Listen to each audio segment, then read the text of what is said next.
ನಾಗರ ಪಂಚಮಿ ಹಬ್ಬದ ನಿಮಿತ್ತ ಗುರುವಾರದಂದು ಮಾರುಕಟ್ಟೆಯಲ್ಲಿ ಬಗೆ ಬಗೆಯ ಹೂವುಗಳು, ಹಣ್ಣು ಹಂಪಲುಗಳನ್ನು ಖರೀದಿಸಲು ಜನರು ಮುಗಿಬಿದ್ದಿದ್ದಾರೆ. ಇದರದೇ ಒಂದು ದೃಶ್ಯ ನಗರದ ಗಣಪತಿ ಗಲ್ಲಿಯಲ್ಲಿ ನೋಡಬಹುದು.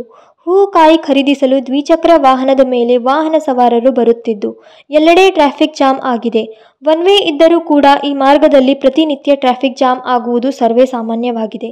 ಪಾರ್ಕಿಂಗ್ ಸಮಸ್ಯೆಯಿಂದಾಗಿ ಜನರು ರಸ್ತೆ ಬದಿಯಲ್ಲಿಯೇ ತಮ್ಮ ವಾಹನಗಳನ್ನು ನಿಲ್ಲಿಸುತ್ತಾರೆ.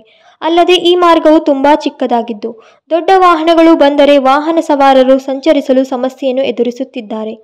ಆದ್ದರಿಂದ ಪಾಲಿಕೆಯವರು ಇತ್ತ ಗಮನ ಹರಿಸಿ ಪಾರ್ಕಿಂಗ್ ಸಮಸ್ಯೆಯನ್ನು ಬಗೆಹರಿಸಿ ನಾಗರಿಕರಿಗೆ ಸುಗಮ ಸಂಚಾರಕ್ಕೆ ಅನುಕೂಲ ಮಾಡಿಕೊಡಬೇಕಾಗಿದೆ.